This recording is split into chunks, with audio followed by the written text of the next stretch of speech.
Welcome to The Buzz. We're going to have some fun, hear things you'll never hear anywhere else, and learn how to take 1 hour off your marathon PR. That may be an exaggeration, but I am Buzz Burrell, and we're going to have real conversations with the people who help define this amazing sport of running, which often feels like more than just a sport. So send me your questions and comments to buzz@ultrasignup.com so we can do this together. This is a production of Ultra Sign Up. Thank you for joining me.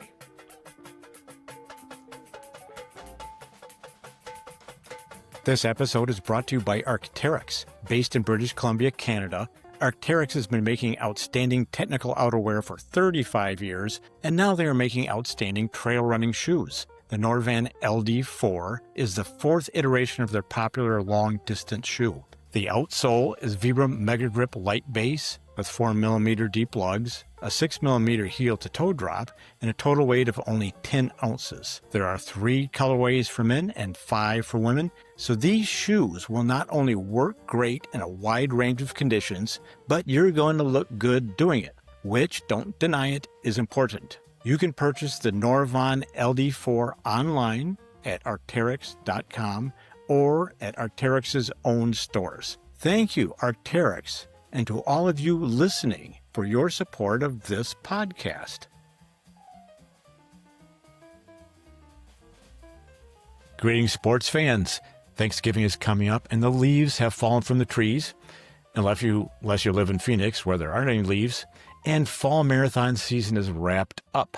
Speaking of which, we have an amazing guest today who knows a thing or two about marathons. Indeed, she owns an Olympic medal in the marathon. Welcome, Molly Seidel. Hey, we're great to be here. Well, thanks, Molly. And for those of you who've been living in the woods without a TV or flush toilet, here's a brief Molly bio. She ran her first marathon, the 2020 Olympic trials, and then took home the bronze medal in 2022 in Tokyo. This is notable because the Olympic medals are in very short supply.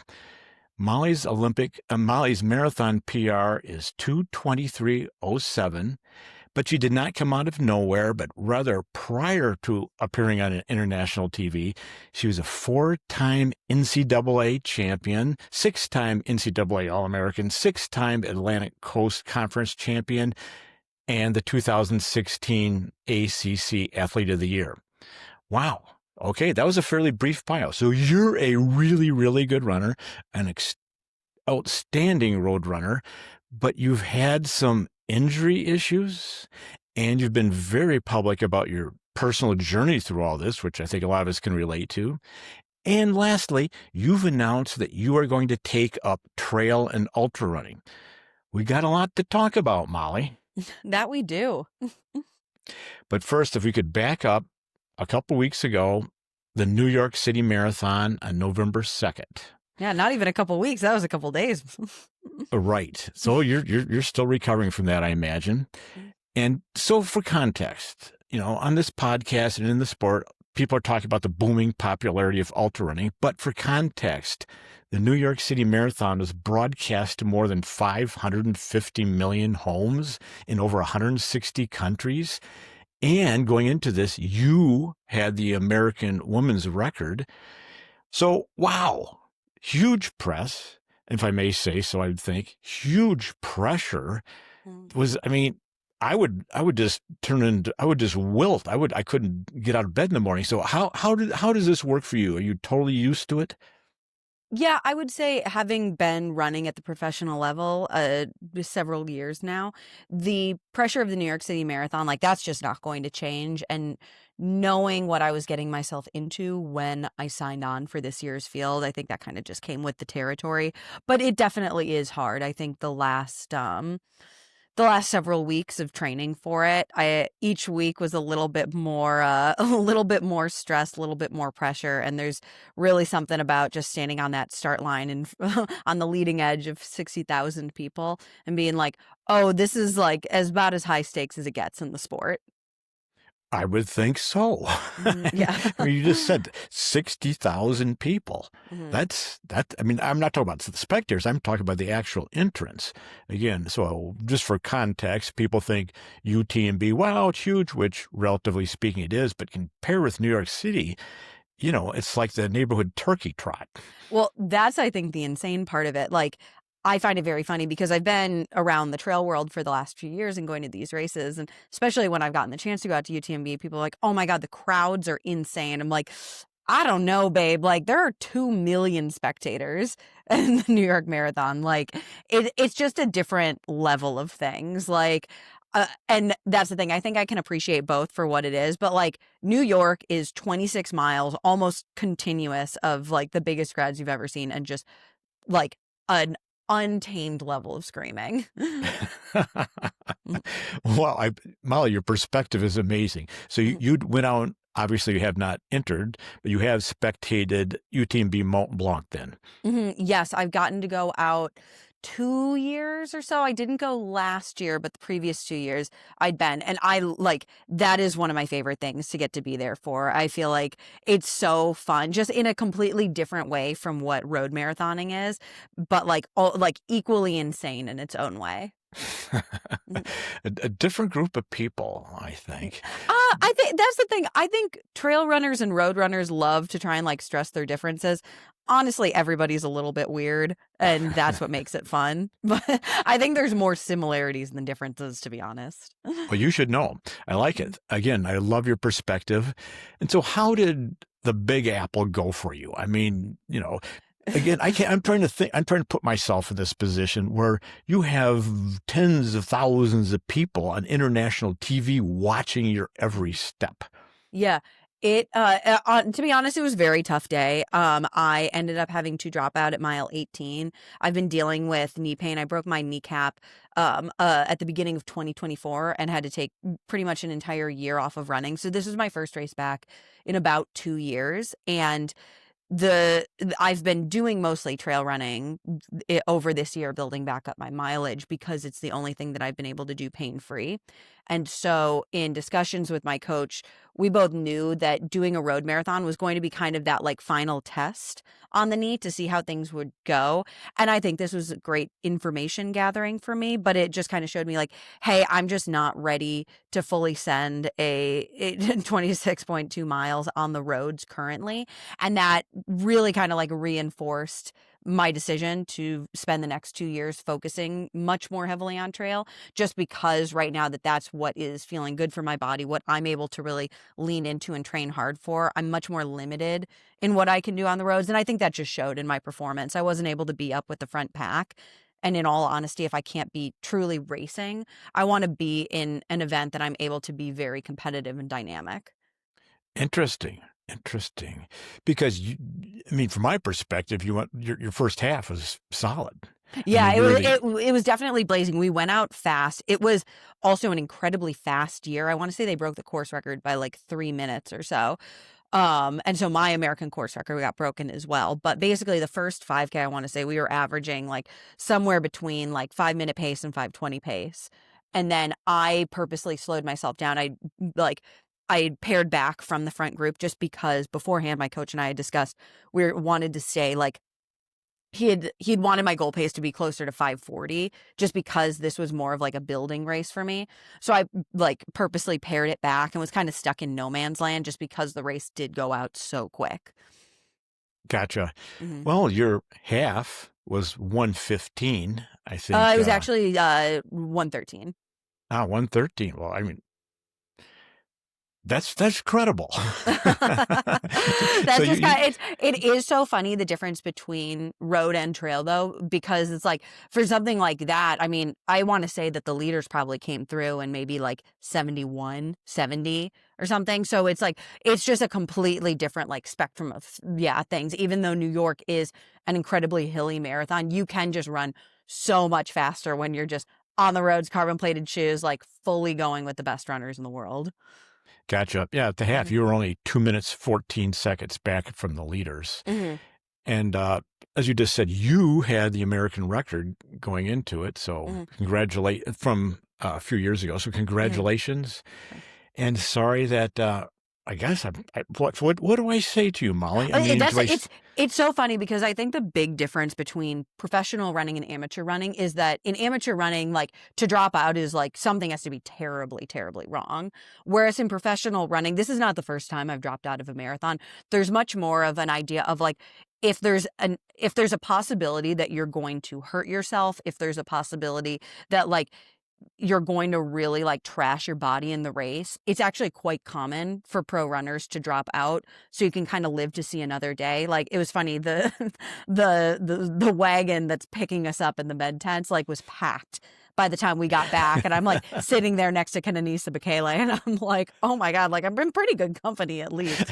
But I think like I don't look at it like obviously it's incredibly disappointing not to go out and hit my goal for this race. But at the same time, the entire goal of this race was to get back into the swing of training, get speed back, and prepare for Black Canyon and come off of this feeling really good in training so I could get right back into it. So I look at dropping out at 18 and preserving my knee as being like, okay, I did what I needed to do, and we're going to be right back into training next week. And I actually feel pretty good coming off the race. So it's unfortunate, but this also wasn't my A race. And if I'd gone out and gotten hurt, I would have been like pretty pissed at myself. Excellent clarification. Mhm. You put a real nice point on the difference between a professional runner and an amateur runner. Sometimes trail runners, if I may speak for a few other people, see someone DNF, they go, "Oh, they quit. They should have just stuck it out." Da da da da. Mhm. But from a professional standpoint of view, that's just being dumb. I I mean, think it's you yeah, because we have to look at it like when this is your job, you have to always be thinking of like, what is the right decision for my career and for my long-term health? Even if you take an ego hit on the day, like I'm sure I'm getting trashed on Let's Run, but it's like for what I'm trying to do over the next 2 years, like this was a stepping stone. And I've had the experience of breaking a kneecap from running like that before. And so I know the consequences of pushing too hard in that. And that was not the goal of New York. And so it stings a bit, but at the same time, I think it was a great racing experience for me. I think the quality of the build that I got is going to be really, really useful for building up for a very fast runnable trail race in a couple months. Wow, excellent Mhm. perspective. I think a lot of people are listening to this and learning Mhm. from you and what you're saying, and I think there is this, which you've probably already seen, witnessed yourself. There's this interesting sense of suffering is okay. And and then it's like there's this gray area between when is pain and suffering okay and when is it just pain and suffering and why are you doing this? Mhm. And I think it's a very hazy line in between, living up to your potential and doing things that just aren't helpful just for the sake of the perceived honor of pain and suffering. Yeah. I think there definitely is, especially within this sport. There is almost like an idolization of pain for the sake of pain. Of it's like, I remember, so in 2021, when I ran New York last, when I set the course record there, I actually ran on two broken ribs. I had broken them maybe 3 weeks before the race. And there was almost this like, pardon the phrase, but a bit of a circle jerk within running media afterwards of like, oh my God, it's so incredible that she ran with broken ribs. I'm like, that was honestly one of the dumbest things I've ever done. And the mental and physical toll that it took on me afterwards really, really impacted me over the next several years. However, because it was almost seen as like a virtue, be like, oh my God, she can put up with so much pain, it like, I don't know, I got a lot of praise for it, but I see now that like that shouldn't ever be the point of racing. Like you should be honoring your body and your own limits, and pain for the sake of pain is useless to some degree. Like I think one of the greatest skills a runner can develop is being able to separate out good pain versus bad pain and knowing the difference between those two. Like that's where performance comes from. Molly, these are quotable moments. I'm scribbling down notes. I wonder, hopefully other people are as well. It's just from a lot of experience and a lot of years doing very dumb things, but Yeah, I don't know. I think that's why I'm grateful that I've gotten to be in the sport at an elite level for a long time at this point, because I think you learn so much about your own body and you learn how to push your limits, but you really learn how to respect your limits as well. I see that as like pushing through pain was something that I really, really did early in my career. And it gets you things, but also it does take a toll on you. Interesting. You said you were lauded for Hmm. finishing, for pushing through. And people Hmm. thought, wow, she's tough, she's great. And Hmm. it was an impressive performance, but from your perspective, it was not impressive. It was dumb. And you said it took you a couple of years maybe to come back from it. Yeah, I didn't finish a marathon for 2 years after that. I basically after that race, I had to take a long period of time off. And then when I got back to training, my body almost had kind of like a trauma response to running Wow. hard just because I'd been pushing through pain all the time, like overriding every system that I had. And so when I would put myself into workouts, almost going back into that same space triggered this weird response where I would have like panic attacks doing workouts because it was like a self-protective mechanism that my body was having because it had become so accustomed to overriding its limits that if you are constantly pushing your body past its limits, your body will eventually stop you. And I think that has been a tough lesson for me to learn over the last few years, that sport, you cannot constantly ignore the needs of your body. You have to find a way to work with your body. There are times that you can push, but there's also times that you have to really bring yourself back, reset, heal. And it has to have both. You can't just have one or the other. Brilliant. Mhm. Brilliant. Wow. I'm just still processing this as expect a few listeners are as well. Where is that line drawn? You've spoken very eloquently and clearly how it worked for you and how you've learned from that.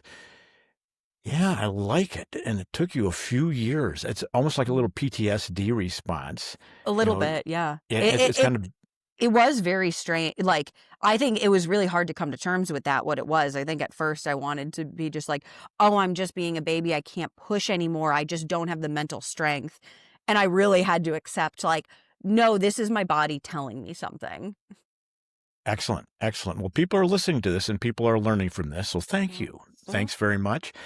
And a little added note to this, you're speaking extremely eloquently and helpfully. At the same time, I'm checking you out on that famous app called Strava. You're seeing how you're doing and so on and so forth.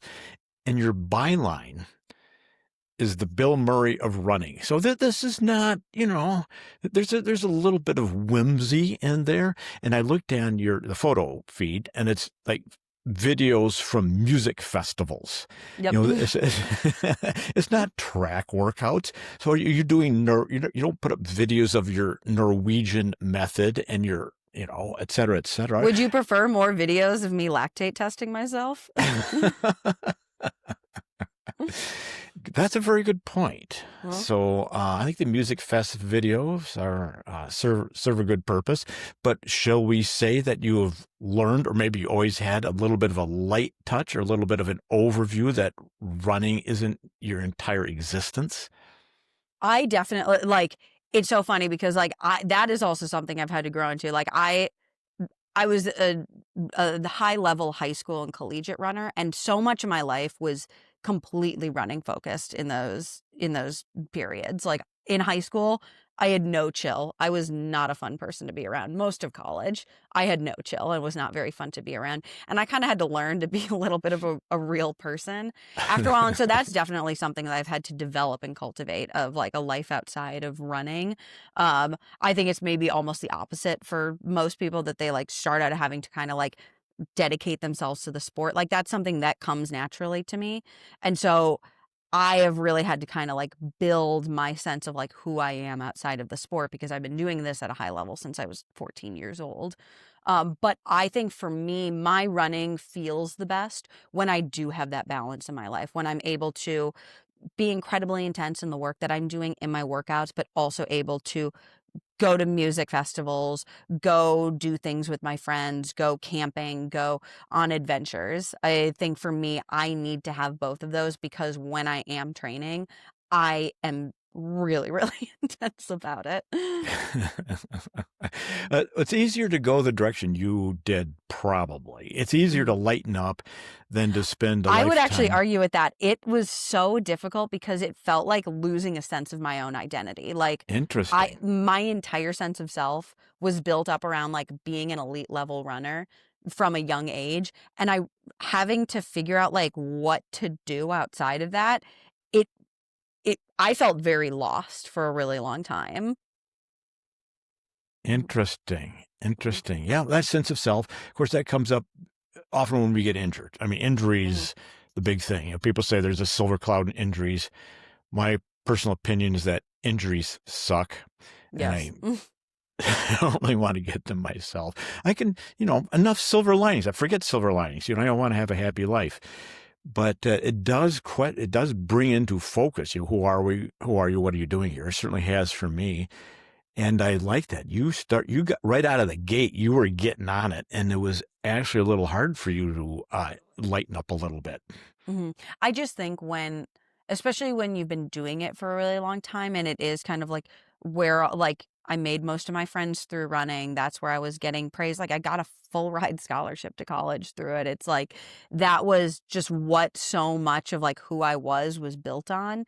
And I think being able to figure out, like, what do I actually like when I'm not doing this activity was something that was a little bit difficult to figure out. Like, I just made an activity that I was good at age 12 my entire personality. And so I think, like, especially I've been through long periods of injury, and those have been incredibly difficult. But I really feel like 2024, when I just couldn't run for most of the year, I think last year was a really transformative year for me because I really had to, like, kind of figure out of like, okay, say you can't do this ever again, like who do you want to be?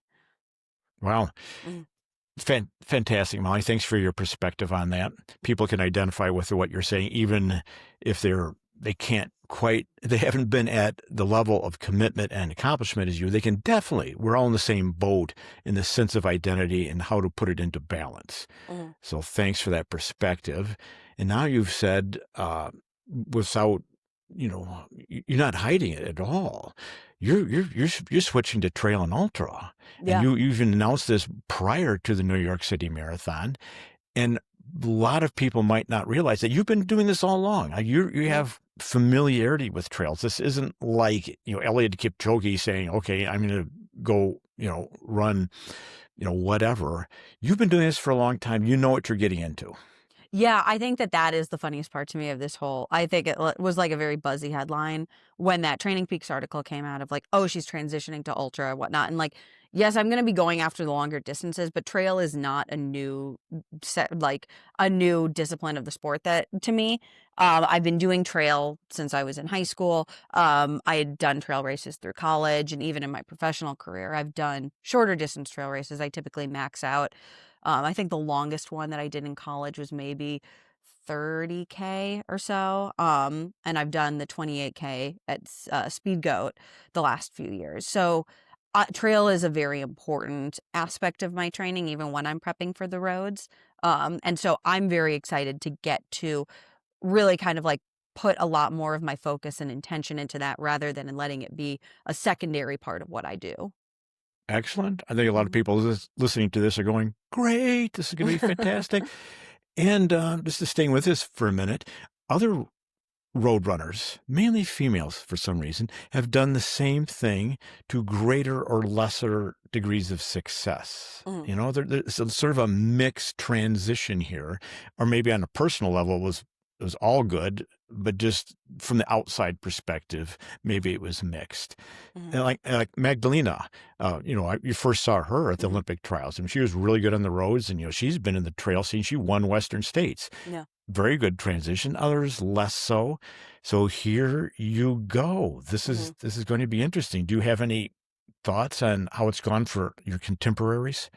Yeah, I think it's so interesting because I think you really have to take the approach of seeing it as like a very different discipline. So many road runners, I think, bring an ego to it and an attitude of like, well, if I'm fast on the roads, then obviously I will be fast on trail. And I don't think that that plays out. Like trail is so different, and you have to really respect the technical aspects of it. I think I have I'm very confident in my aerobic ability and my running economy. However, I think aspects of like technical downhills that's something that I really need to work on. And that really was on display to me when I did those speed goat races I would be incredibly competitive going uphill and then I would get my ass served up to me on the downhill. So it really is being able to switch your perspective of how you approach racing. Yeah, trail running has all of these aspects of technical difficulty. A lot of mental strength goes into it because it is a much longer race and dealing with all of these factors that come at you during a trail race. So I think I'm really excited to get to work on some of those weaknesses and areas that I haven't had the chance to develop on the roads, and also just like be able to do a sport where it's not decided by who has just done the most threshold work or who has the absolute best top end speed. I think that variety of factors that play into skill on the trails is what really excites me. I like that. I appreciate that. I've actually thought the same thing as well, in that the parameters, it's like checkers versus chess. You could say, when soon as you go onto the trails, the parameters, the metrics expand broadly in terms of the skill set required to get there first. Yeah. And I like that. But you know what these are. You've done Speed Goat 28K a few times, so you know what it's like. I appreciate what you said. You could beat everyone to the top, but they beat you coming down. Yeah. And I think even I look at where my skill was in road marathoning, and I've never been the time trialer fastest girl out there, just like fully throw myself at a course and go. I've always been someone who thrives in really difficult conditions. I've been someone who thrives on hilly, difficult courses. Like that's always kind of been my MO. And I frankly have struggled in just the straight speed-based event. So I look at where do I think I have the most chance of making an impact within this sport? And I just simply don't think it's going to be trying to set an American record in the marathon on the roads in Chicago. Like that's just never been my deal. And so I'm like, I really want to do courses that challenge me, distances that challenge me, put myself into hard conditions that I know that when I am given difficult situations, I see myself as a pretty resilient person and I can make the most of it. Like when I ran in Tokyo, it was objectively terrible conditions. And I feel like I wasn't the fastest girl out there. I just made the most of the situation. And so I think that that's where I'm the most excited for ultra marathon, because I think that the skills that I've developed in marathon will be complementary to it. Not necessarily just my speed, but these aspects of resiliency, dealing with adversity, being able to put myself in really uncomfortable situations for long periods of time. Well said. Wow. Anyone else listening to this is thinking, whoa, okay. I hope to convey that I'm not just like doing this to do it. Like I have thought pretty deeply about running trail for a long time. I'm not just like on a whim switching. This is quite evident, Molly. Yeah, people are, I can speak for our millions of listeners that they are impressed with your approach to this, and the saying would be, you are saying the right things.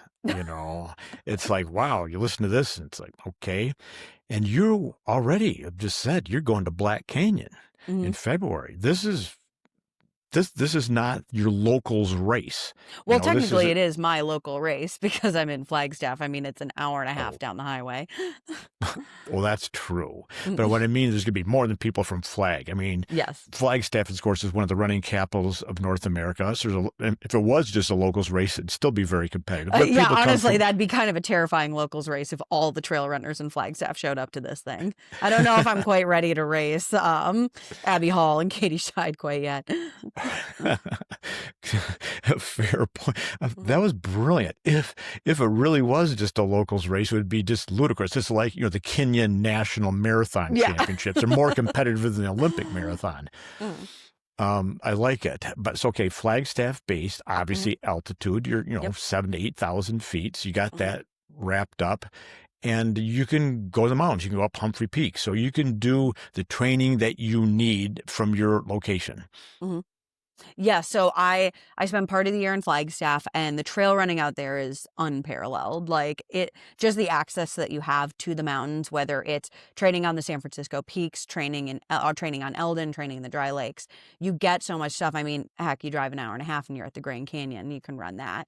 So I find that Flagstaff is so great for locking in, and then I spend the other half of the year in Austin, Texas, and the running community that I've got here. It's very different from Flagstaff, but I find that it also benefits my running in such a different way as well. I get the technical trail workout here. I get great workout partners on the roads. It's a nice balance. Right, right. You can run around Lady Bird Lake on that nice bike path. And Yes, yep, do that. You can run Hill of Life. You can run the Green Belt. We're actually heading out. We have a wedding in Lajitas, right outside of Big Bend Park in a couple of weeks. So I'm going to try to run some of the Big Bend Ultra course out there. So it's like there actually is a surprising amount of trail running around Texas that's very high quality. right, right. It's a Mhm. big state. And there's Barton Hot Springs, one of my favorites. Actually, Cold Springs. Barton is very chilly, actually, but it stays the same temp all year. You got to go to Big Stacy if you want a hot springs pool. Okay. All right. Well, Mhm. gee, look at this. You got I hot know. tips for me. I appreciate this. See, the Chamber of Commerce needs to, or Chamber of Tourism needs to hire me for Austin. Yeah, I appreciate that. And of course, I'm sorry, Molly, but we just mentioned a few minutes ago music festivals. If you're Mhm. part of the year in Austin, this is one of the best music scenes in all of the Oh, continent. it is so good. Yeah, as you mentioned before, I went to Austin City Limits Festival beginning of October, which was so much fun. Trying to do it while marathon training was, I joked on Strava that that's probably what Cocodona feels like, because I would be running 17 miles every morning and then we'd be on our feet the rest of the day at the music festival. And by the third day of it, I was pretty spent, but it was so much fun. And like we just got back from New York. We went and saw Geese last night. No, 2 nights ago. And so it's the accessibility to music here that is just so good, because that's a huge passion of mine. And I don't really get that in Flagstaff. And so when I come down here, it's a little bit more of like, can actually like, yeah, invest in my music interests. Right, right. The cultural scene in Flagstaff is the Whole Foods deli. Yeah, actually though. Right. Well, your work-life balance, wow, I should say your fun work balance is impressive here. Mm. Austin, of course, 6th Street, that's where the college kids go, but there's all 36. kinds, they block it off on Saturday night. Personally, my favorite, here's my little tip, is the Continental Club. If you like, That was the first concert that I ever went to in Austin. Was I met up with some friends and they took me to the Continental Club. wow. Hmm. Okay, well, I got nothing.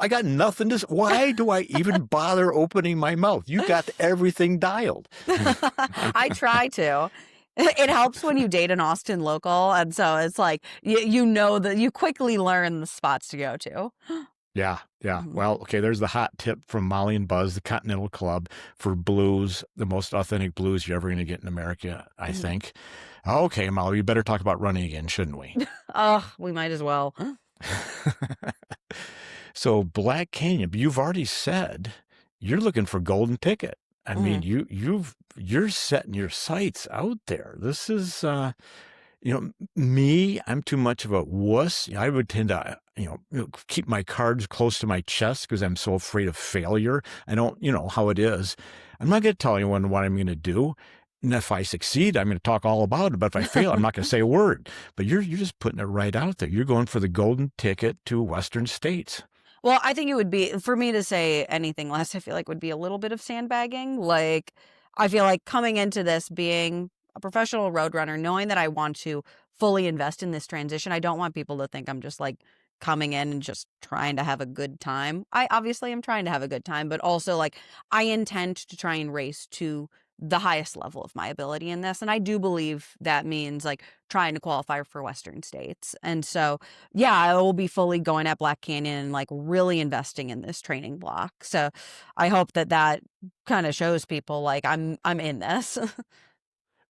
You've shown me. It's Mhm. very, very impressive. Your honesty. You're just acknowledging you're a professional runner, and to kind of say, "Oh, I'm just going to see how it goes," which used to be how ultrarunners always talked until Mhm. about 10 years ago. No one was ever going to win anything, according to how they talked. But in the last 10 years, people, I like it. You're just chortling. You've seen it before. Well, it's And so now at funny. least, It's that like passive sort of humility that everybody's got because everyone's too scared to say what they actually are going for. But then I find like people are actually so intense when you talk to them, and I think we can all be honest about what we're actually trying to do. Molly, I appreciate that. You are a veteran in the sport just for that particular comment. Mhm. Yeah, passive humility, m- more a thing in ultras. I mean, it Mhm. was just flagrant. At least in the last 10 years, people have gotten a little bit more honest and say, yeah, I'm kind of competitive and I want to do really well. Mhm. And so thank you for just walking into it and just being an experienced person said, yeah, I'm going to commit to it. I Mhm. want to do the best I can. And I think I really appreciate your honesty. Thanks, I appreciate that. I think it's just like seeing kind of feeling where the winds are heading in trail running. I think there has been this sense of it's gone from like, oh, I'm just going out for a fun run in the woods to like I trail running it has become truly elite now. And I think that this is kind of just part of the evolution of the sport is being able to acknowledge that competitive nature that yes, everybody can still be friends.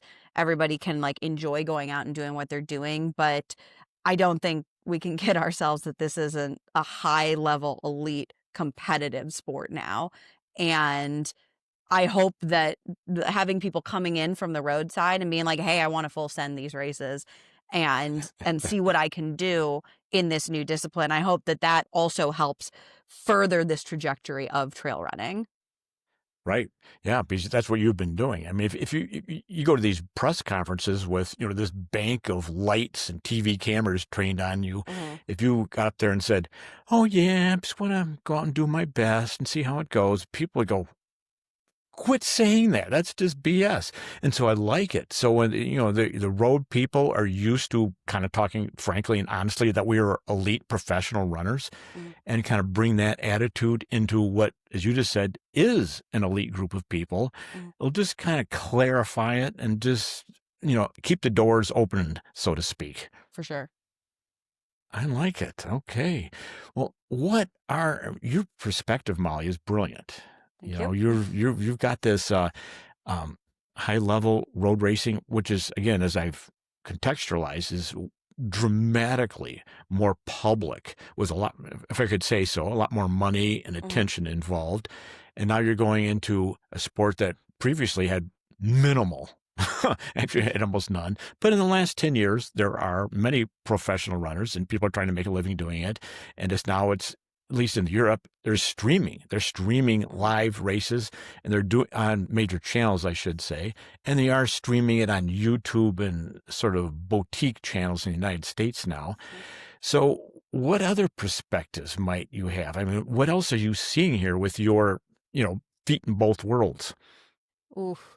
I, I guess like from a more negative standpoint, potentially, I think like part of the reason that I'm pretty excited to get to focus on trail running over the next few years. The doping problem's gotten pretty bad within road running. I think with the like you said, road running is highly professionalized. There is a lot of money in the sport. It is incredibly structured in a way that trail running isn't quite yet.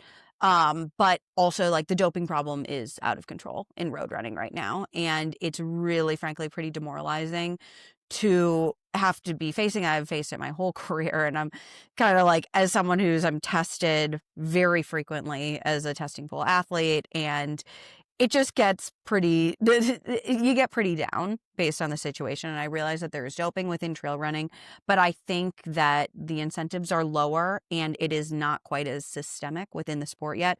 So honestly, that is like part of why I'm really excited about this because I think being able to compete as a clean athlete is more realistic within trail running and as the athlete that I am, while still being able to maintain the level of testing that I'm undergoing to make like confirm that I am clean.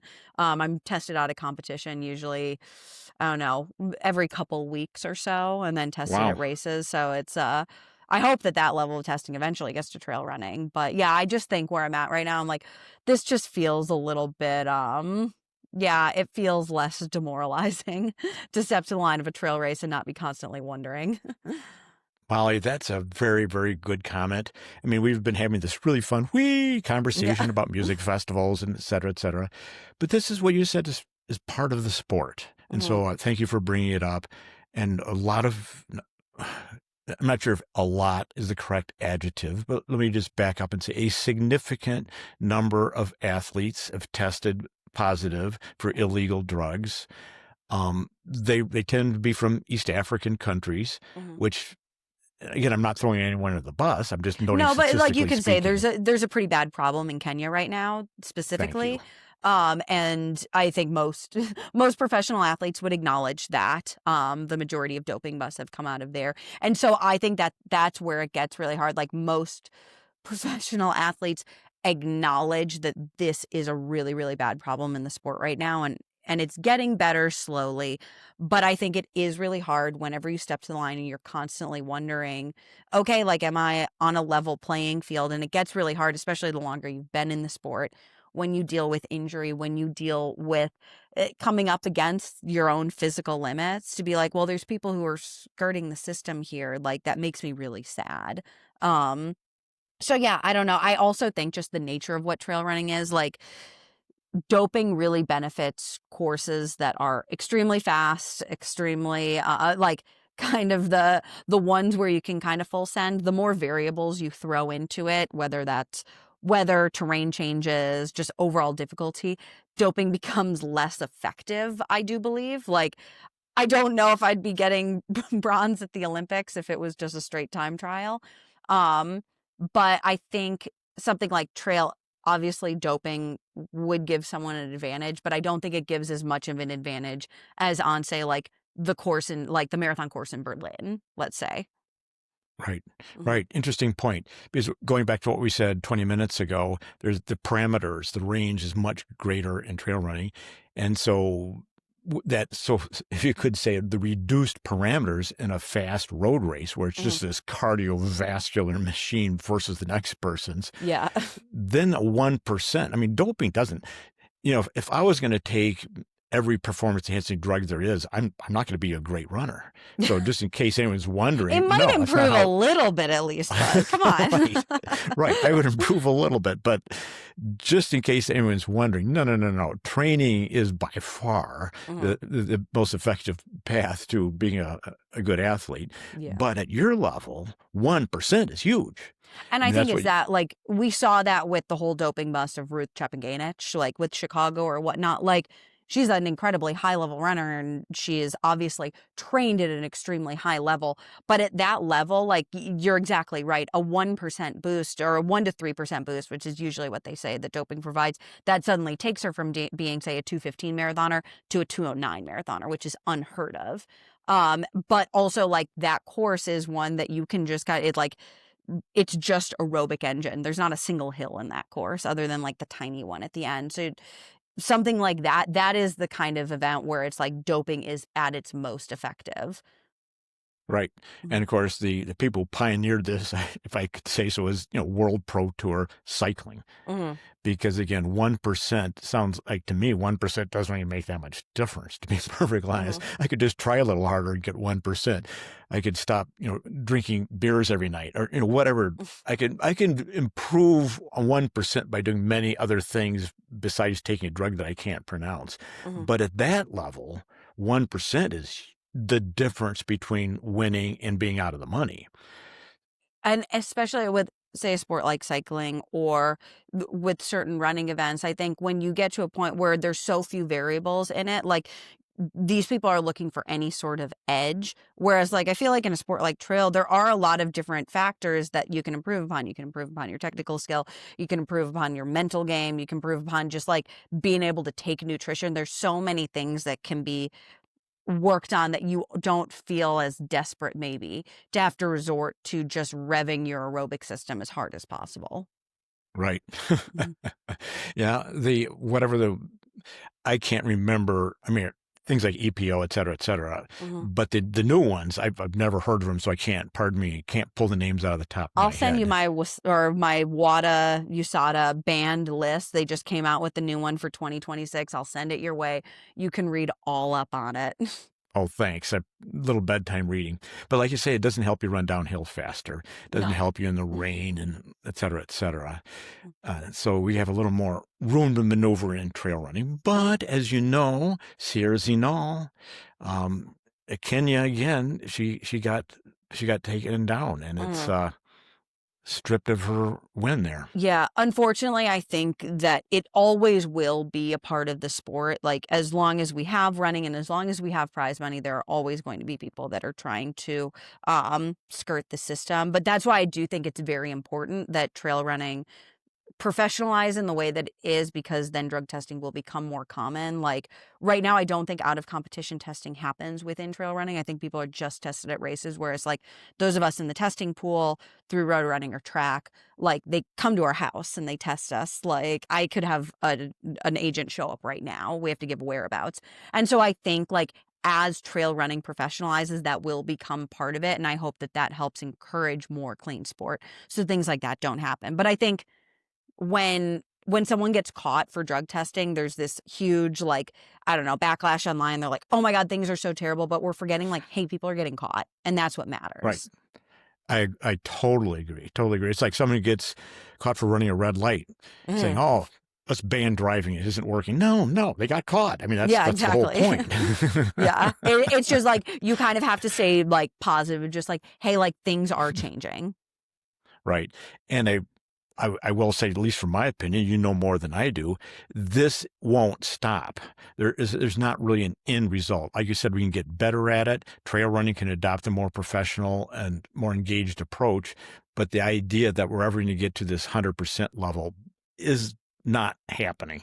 Yeah, no, I think that's just too overly optimistic, maybe, and especially as more money comes into the sport, I think we'll see it still remaining a problem. But yeah, I think the more education there can be around it, the more testing, the better things do get.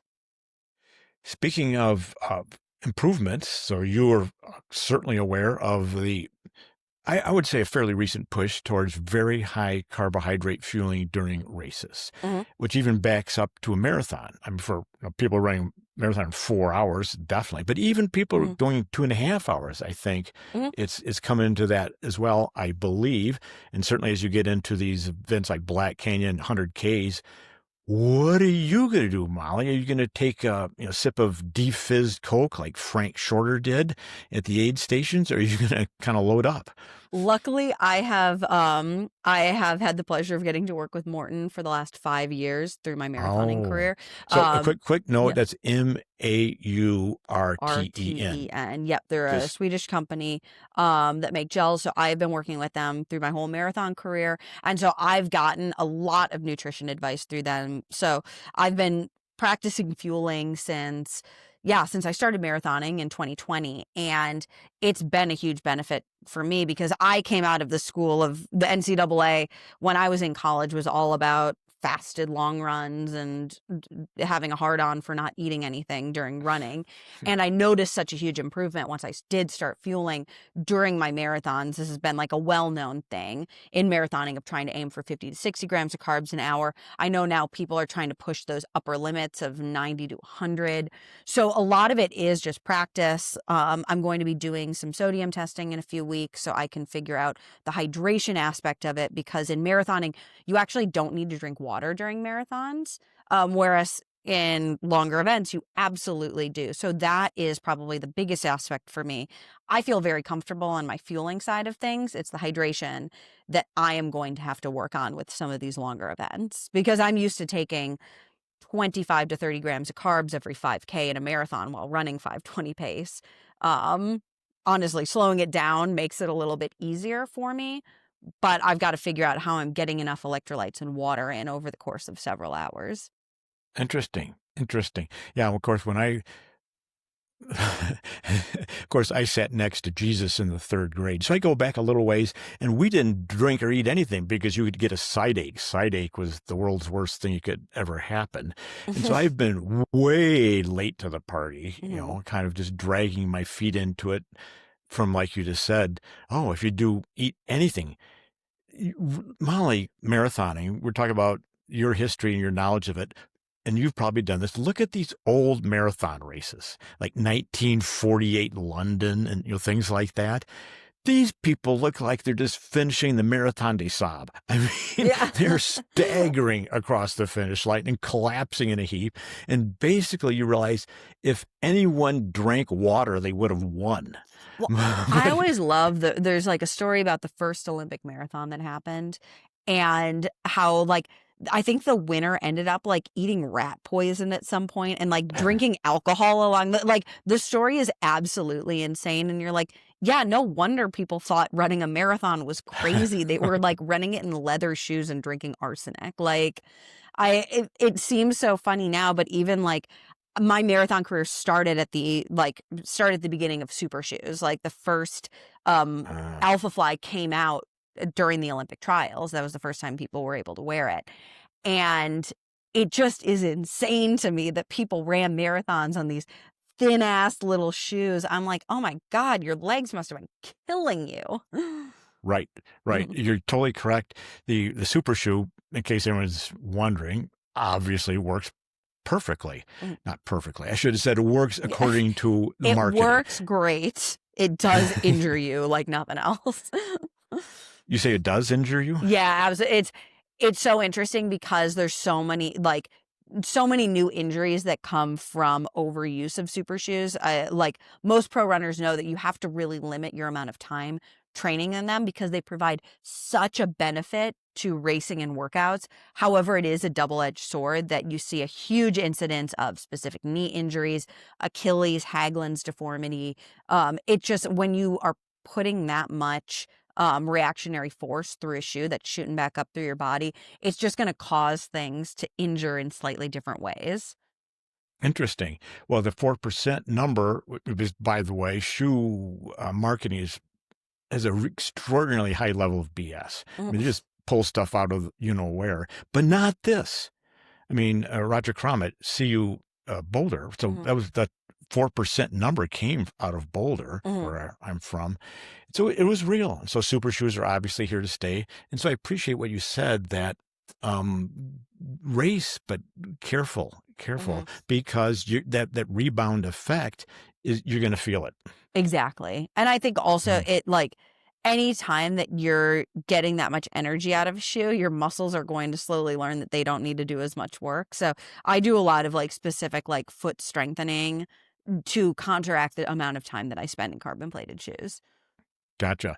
Now, of course, controversial is the same on trails, because that carbon plate on trails is like an ankle sprain waiting to happen for some people. I mean, if you step on a softball-sized rock, that reactionary force is going to go up a little bit, not just to propel you forward, but also to turn you sideways. And so, at least in my personal opinion, that foam and that rocker shape has been great also for trails, as long as they're not too technical. But the carbon plate has to be adjusted and to give it some longitudinal propulsion, but lateral flexibility to try to ameliorate the tendency to sprain or turn an ankle.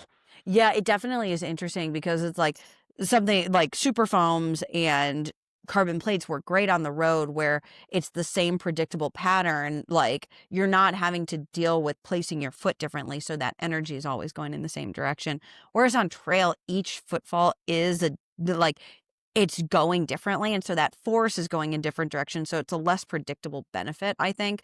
But I would assume on like a fire road, I've done a lot of work on less technical trails or on fire roads or on Flagstaff in some of these plated trail running shoes, and they work great. But I would be very scared coming down something extremely technical in that shoe. Right. Right. Well, Molly, what a delightful conversation.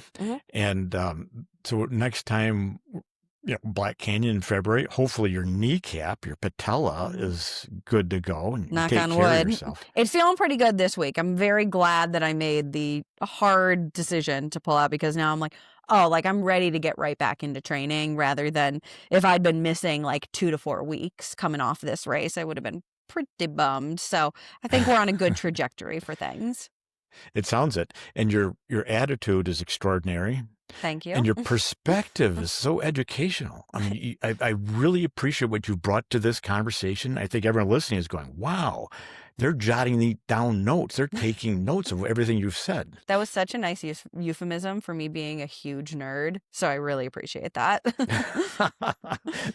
So I spoke your love language in terms of the taking in the notes. Exactly. Molly, the best of luck to you. Thank you for taking the time talking with us. And I hope I see you in person somewhere, somehow, sometime on some trail. Oh, thanks so much. It was great getting to talk to you today. Thank you for joining me. I feel like I'm with all my friends. This is Buzz Burrell, and I'll be back 2 weeks from today, delivering more thoughts you've probably never heard before.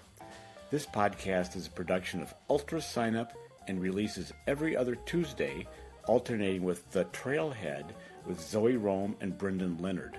If you've enjoyed this, please subscribe and click that button that says 5 stars, because that helps other people find